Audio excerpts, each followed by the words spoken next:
Welcome to Fables Adventures, your podcast of daily stories, assembled from the iOS app and community feed. Today's story comes from one of our community creators, Jet Razor. If you would like to have one of your stories featured on our podcast, download the app from the Apple App Store at the link in the description. The story is entitled, The Light Below. It's a claustrophobic, psychologically devastating sci-fi thriller, told entirely in second person, placing you in bioluminescent caverns, where every beautiful thing rewrites your brain chemistry. Every choice was predicted, and the terrible recognition arrives too late. The hunter was always becoming the hunted. Hit like, subscribe to our channel, or comment as to what you're enjoying about our stories here. For now, enjoy The Light Below.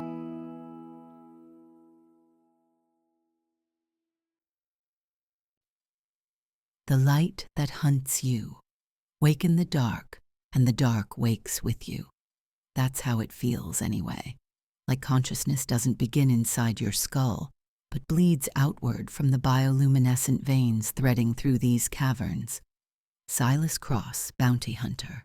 Silas Cross, man with a job. Silas Cross, fool who thought he could outrun his debts by chasing other people's mistakes through a moon that's learned to think. The archive weighs nothing in your pack. That's the problem. How much farther? Ivy's voice crackles through the calm, 2 tunnels east. You haven't seen her in 6 hours. The syndicates took the main corridor, so you split. Standard procedure. Except nothing here follows standard procedures anymore? Define farther, you say. The bioluminescent moss coating the walls pulses, soft greens, hospital blues. It's been tracking your heartbeat. You're certain of this the way you're certain of nothing else. The ecosystem doesn't think like animals. It thinks like systems, like distributed intelligence parsed across 10,000 organisms that share chemical signals instead of words. It's been talking to the colonists for 3 years without anyone realizing the conversation was a negotiation, a seduction, a slow poisoning. You're the only one who's read the archive. Well, most of it. The corridor opens into a vast cavern, and your breath catches. It always does. The bioluminescence here is baroque, cascading structures of living crystal that pulse in waves, blue, white, violet, painting the chamber in colors that shouldn't exist. They're beautiful. They're also looking at you. You've learned to recognize the difference. The ecosystem doesn't have eyes, but it has perception. The way the light concentrates when you move, the way certain organisms dim when you pass, as if losing interest, then brighten again when you hesitate, rewarding your uncertainty, your stillness, your vulnerability. It's patient. It has nowhere to be but here, and you have everything to lose. Your compass is broken. You checked it an hour ago out of habit, the needle spinning lazily, unable to find north. Out here, north is a concept that's already been rewritten. The magnetic fields are wrong. The gravity is wrong. The very air tastes of copper and something else, something organic that coats your teeth like rust. You reach into your jacket and pull out the secondary archive. A data crystal, no larger than your thumbnail, that holds the truth in compressed form. The syndicates want it destroyed because knowledge of the terraforming agenda would spark a revolution they couldn't control. The cults want it destroyed because their entire theology depends on the ecosystem being divine, untouchable, incomprehensible. And the ecosystem itself wants it destroyed because the archive contains the original genetic blueprint, the master code that could theoretically shut down the entire operation. Theoretically. Your hands are shaking. Silas? Ivy again? Closer now. I'm hearing something on the seismic sensors. Movement, big movement, south tunnel. The moss on your left brightens suddenly, a ripple of gold spreading upward like spilled paint. Your pupils dilate involuntarily. The bioluminescence triggers dopamine releases in human brains. You read that in the archive too. It's not an accident. Every beautiful thing down here is a tool of manipulation. The ecosystem is teaching you to love it by rewiring the neurochemistry of love itself. You hate it. You also can't stop looking. The data crystal, you say quietly. If I destroy it, don't, Ivy interrupts. I found something. The Eastern Hub. There's a communications array. Pre-terraforming era, built into the original lunar infrastructure. It's still broadcasting. Your stomach drops. Broadcasting what? Everything.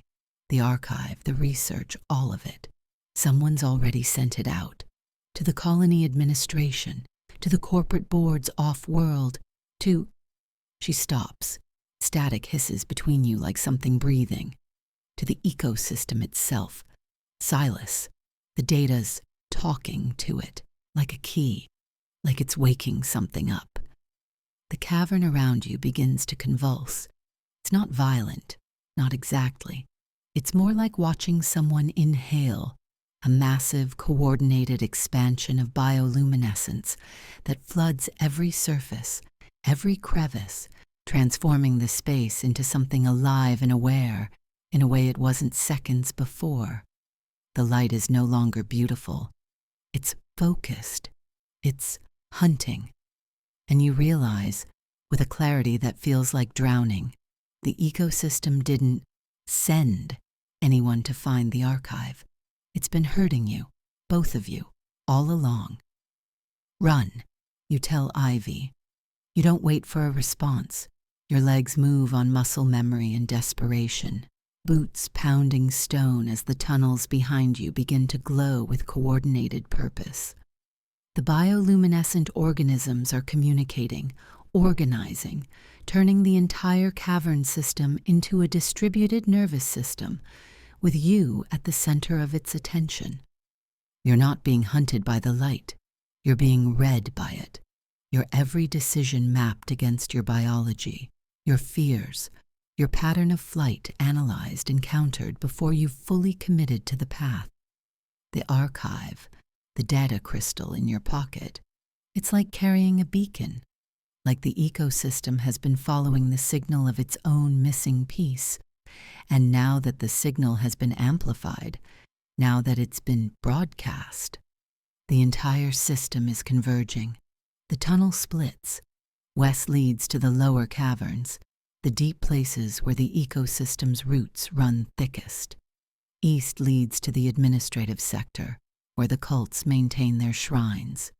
You choose neither. You duck into a maintenance shaft, barely wide enough for your shoulders, and begin to crawl, hauling yourself through darkness that smells of machine oil and something acrid, something almost alive. Behind you, the bioluminescence floods the tunnel like water. Ivy, your voice is raw. Status? Silence. Then, I destroyed the array, shut down the broadcast, but Silas, her breathing is harsh, panicked. It's still coming. Everything's still coming. It knows where we are. It always knew where we were. The shaft opens into a chamber, an old one, pre-colony, carved out of lunar stone before the terraforming began. There are equipment lockers here, sealed and ancient. There's also a window, actual reinforced glass looking out into the black, into the stars, into a void that doesn't judge or manipulate or slowly rewrite your brain chemistry to make you love your own captivity. You pull yourself out of the shaft and move to the window. Your hand trembles against the glass. The bioluminescence has stopped advancing. It fills the chamber you just left like water at a dam, pressing against the boundaries of the old stone, pulsing with that rhythmic intelligence. It's not attacking, it's waiting. And you understand, in that moment of clarity before everything breaks, that the ecosystem has been waiting all along, waiting for you to understand that the choice was never between destroying the archive or preserving it. The choice was between becoming its tool or becoming its mirror. The data crystal in your pocket is still broadcasting, not out into the void, but down, deep into the system's distributed consciousness. And what you read in the archive, what you've carried this entire time, wasn't a blueprint for shutting down the terraforming.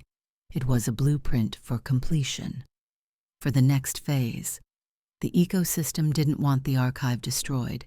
It wanted the archive delivered to itself through you. Redemption, you think bitterly, has always been a lie. Silas? Ivy's voice is barely a whisper. What do we do? You reach into your pocket. The crystal feels warm now, almost alive, almost like it's choosing to be held. And maybe that's the last manipulation, the final rewrite, the moment when you can't distinguish between your will and its influence, between what you want and what it's convinced you to want. You look at the stars beyond the glass. Then you look back at the light, still patient, still hungry, still learning what it means to be beautiful enough to make you complicit in your own dissolution. We go deeper, you say. It's not surrender. It's not defiance either. It's the space between, the moment when the broken compass stops spinning and admits that true north never existed. It was always just a direction the living world had already chosen for you. You move toward the light. It opens to receive you like a mouth. And somewhere in the tunnels, Ivy begins to run, toward you or away from you. You can no longer tell. The distinction has already begun to dissolve, eaten away by bioluminescence and the terrible recognition that every choice you made was always, inevitably, exactly what the ecosystem wanted. The hunter never becomes the hunted. The hunter becomes the home. Thanks for listening to our story today. Our stories at Fables Adventures are created using the Fables Adventures app for iOS, available for both the iPhone and the iPad. And if you have enjoyed the story that you have just heard and want to create stories like this of your own, head over to the Apple App Store and download the app for yourself. There is a link in the description.